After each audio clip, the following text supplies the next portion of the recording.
Alright, how's it going, YouTube friends? Hope you all have been doing very well in the couple weeks that I've been away. I just got totally distracted with some writing and working and scheduling and stuff, so I did not post anything in the last little bit. Apologies. Part of that also comes from what I'm going to be talking about today, and the fact that it didn't really grab me and inspire me when I finished reading it to immediately make something, so I sort of let it smolder on the back burner for a little bit, and now I have some thoughts about it, and I'll give you my opinions on them. Obviously, new camera positioning setup, trying something where I'm mirroring my iPhone on a computer and talking into it, and hopefully it gives you a slightly larger field of view and also not so much just focused on the comic shelves, because if this is a good, way to shoot videos, then I think I might start talking about some movies or records in the not too distant future. So hopefully this is like a good compromise between being able to see stuff and still being able to see me, and the lighting's all right and everything. So we'll see how it turns out. But without further ado, let's get right into the topic at hand, which is the Mighty Thor Omnibus by Walter Simonson. This is something that's considered to be quite a white whale, and if you don't know, white whales amongst comic book collectors, it's something that is like really sought after, something that's out of print, reference to Moby Dick, obviously. So this bad boy right here is an extremely thick volume, really large, and it's one that a lot of people are looking to collect because, one, it was pretty expensive when it was in print. $125 is sort of on the higher end of the Marvel Omnibus spectrum, so it wasn't cheap originally, and then two, since it's gone out of print, it's held value and gone up. So this actually is one of the books that I purchased for too much, for sure. I bought it when I was first getting into comic book collecting, because I heard from so many people that it's like the definitive Marvel run and the definitive run, and you should definitely check it out and everything. So I did buy it for, I think it was $175, about 50 over cover, which was a lot. It is a whole lot. I mean, it's about 1,000 pages of content. I think more, something like, almost 1,100. Yeah, 1,100 plus bonus material. So it's not thin by any means, but it certainly is not, in my opinion, worth that much. It's hard to say whether it's going to get a reprint. I think almost all things get reprints in time, but this one, since so many people are clamoring for it, it wouldn't surprise me if there was a reprint that came out around like the next Thor movie, Ragnarok or something, in the next like year or two, because this does deal with, it seems like, a little bit of what that movie might. So,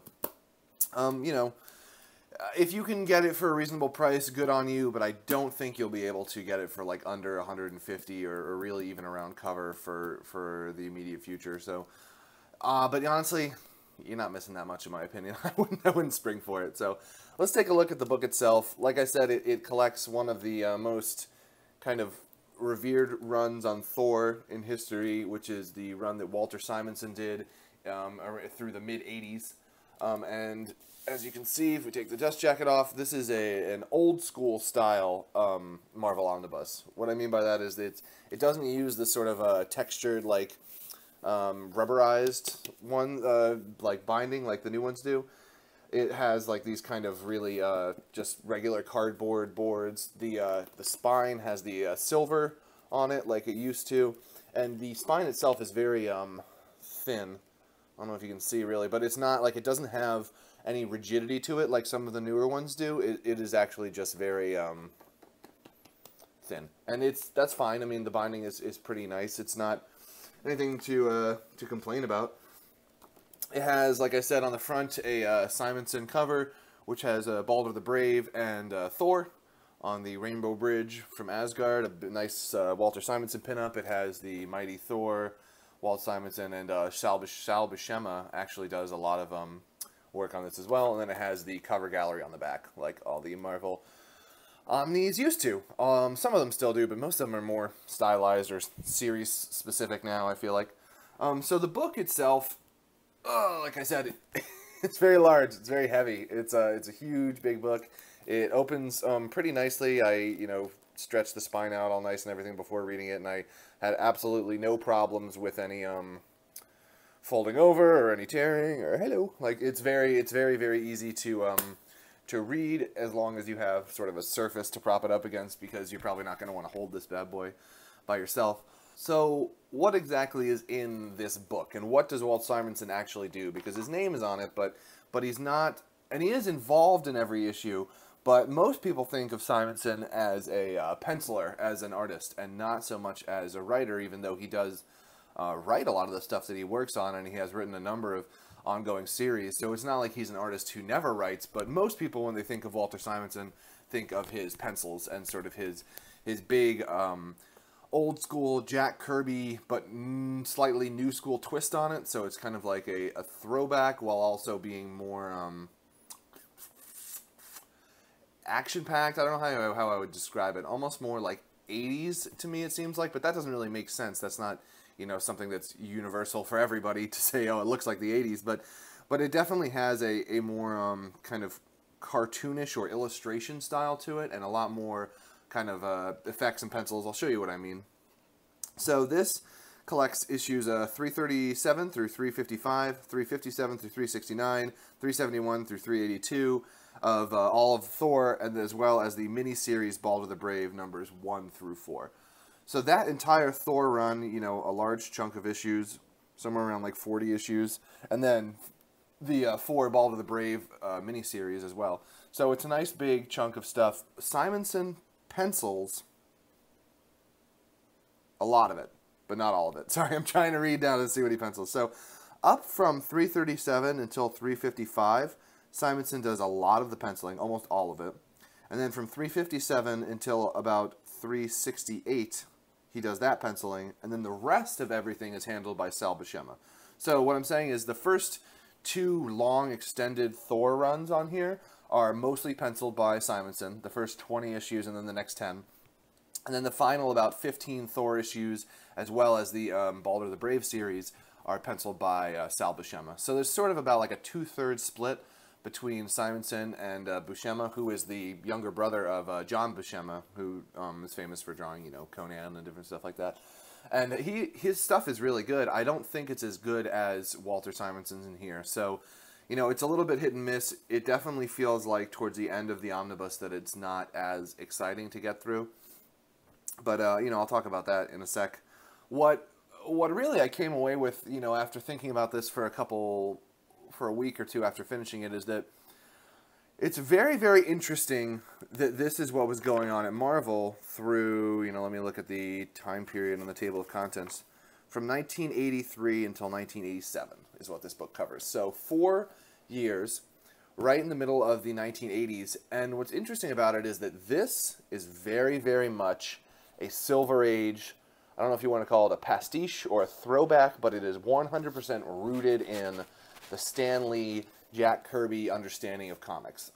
It is very much like books from the late 60s, early 70s, when they were working on their Fantastic Four and their Thor run. You know, Simonson himself spells it out in the introduction. He's like, listen, this particular Thor run, numbers like 160 through 1 whatever, from Stan Lee and Jack Kirby is my shit, okay? Like, that's the first book I bought, Journey into Mystery, which was Thor's book before it became Thor.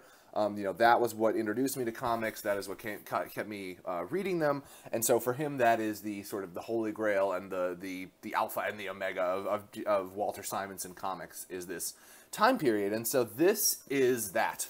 This is Simonson trying to be that as much as he can.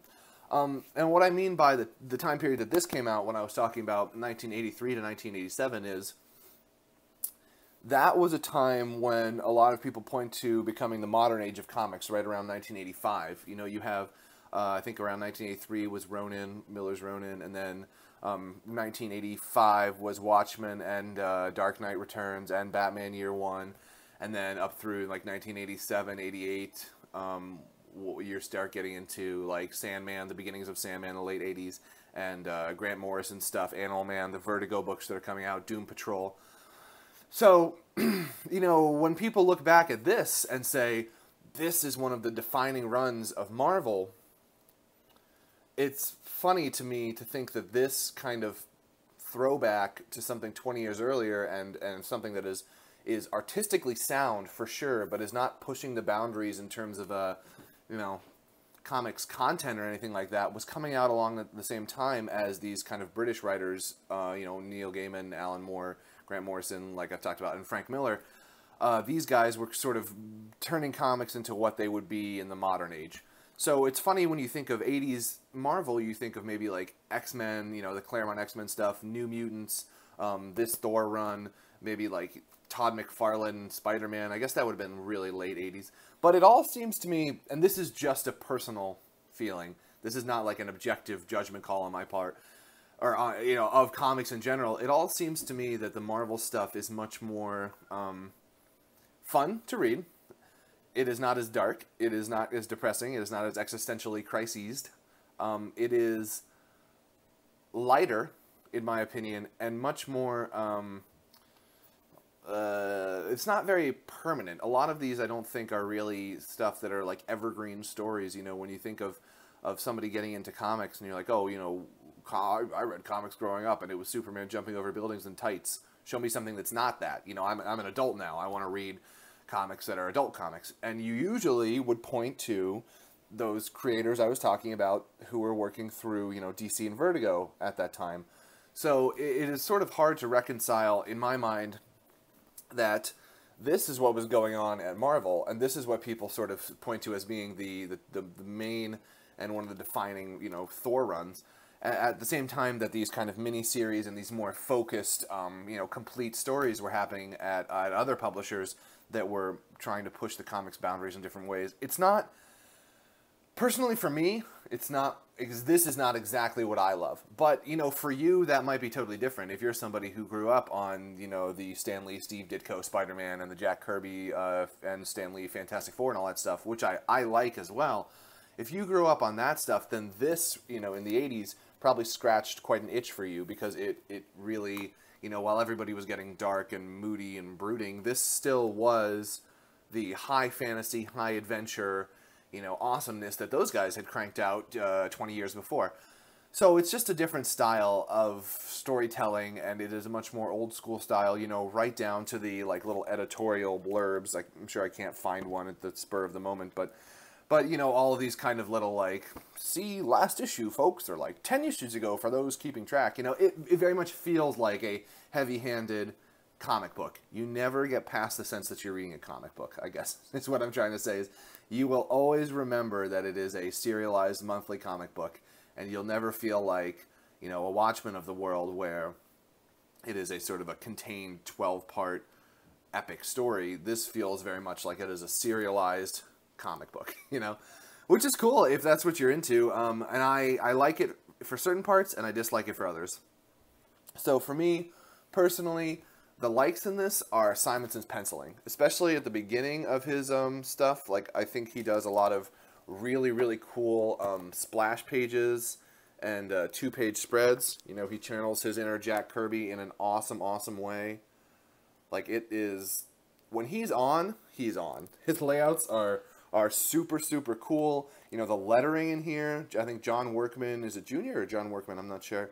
Does the lettering in this, and the lettering is incredible, right?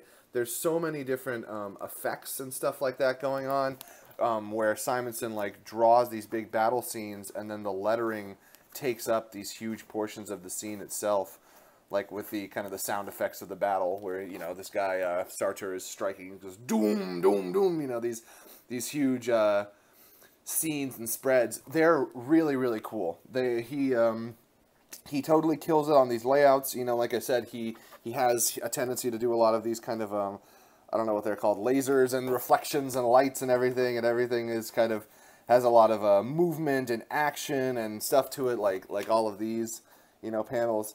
It's very, very powerful, and it very, very much feels like old school Jack Kirby, and it's awesome. It's so cool. When he's on like that, I loved reading this. When it's mostly action scenes that Walt Simonson is writing, which the first about 20 issues are, it sort of is this large scale, you know, mystery that you sort of piece together, and he shows you pieces of what's going on, and then that, once you realize, you know, who you've been following, it sort of turns into this all-out brawl between the gods and their, you know, demons. That part's really cool. What is not so cool is he sort of gets muddled down in a lot of the other stuff that's going on in this book a little bit later, and I don't think it works as well. Like, it sort of turns a little soap opera-ish when Thor is hiding as his secret identity, and there's like other goddesses trying to seduce him, and then other goddesses trying to seduce him, and you know, it sort of falls flat. Like when I'm watching Simonson draw panel after panel of just people talking or sort of this interaction between them, it's good. Like, his art is always technically sound in everything that he does, but it's not the kind of stuff that I want to see from him. You know, like, I want to see sort of these 1-page or 2-page or interestingly done layouts, all these really, really cool playing with comic book format. And when it's just sort of the soap opera that it kind of turns into partway through, it sort of loses me for a while. Sal Buscema does a really good job with a lot of the stuff. He, like I said, he finishes up the series, and it's cool. It's not as inventive or as you know, boundary breaking as Simonson stuff. There are 1 or 2 issues where Simonson does the layouts. There's specifically this one fight against a dragon at the end, sort of towards the end of the book, where Simonson does the layouts and then Buscema finishes it, and that's really cool. You know, that's sort of my opinion on this book in general, is that when it's doing these large, big, huge pinup and layout stuff, I really love it. I like a lot of the battles and a lot of the graphic design elements of it. I think Simonson, you know, kills it on that. I think his writing in between those set pieces is a little wishy-washy, and a lot of the story in between the set pieces is kind of weird. You know, Simonson likes to, it's almost like he's doing one for him and one for the readers, where it's like, big battle on one page, and then the next page he's turning Thor into a bullfrog. And then there's another big battle, and then the next page, you know, Thor can't wield his hammer anymore, and and there's like a new Thor in town or whatever. So it's just kind of a funny dichotomy, like a give and take of these huge big set pieces, and then these kind of funny, quirky, like I said, almost slightly humor bent things that Thor has to deal with. It's good. I mean, I would recommend reading it if you are into 60s throwback stuff, and if you don't mind sort of going through the feeling of reading a monthly comic book where it feels like, oh, last time in Thor this happened, and next time this is going to happen, and tune in next time, viewers. You know, it is clunky in that sense, and if you love that stuff, that's cool. It's not personally for me. It's a little bit too, like I said, heavy-handed with the way it kind of transitions between the different arcs and storylines. Really, really, really, I think the art is worth checking out, especially the early stuff that where Simonson was penciling it and sometimes inking it all himself. It just kicks ass. It's totally awesome. It definitely reminds me of the Steranko and Jack Kirby sort of large splash pages, spreads, and different things like that, and I love it. So, hey guys, sorry to finish up with this terrible quality little selfie video, but my camera cut out, so I had to tack on the end of the other one right quick. What I was going to say is this series is really cool, but I would recommend passing on the Omnibus, at least as long as it remains this expensive.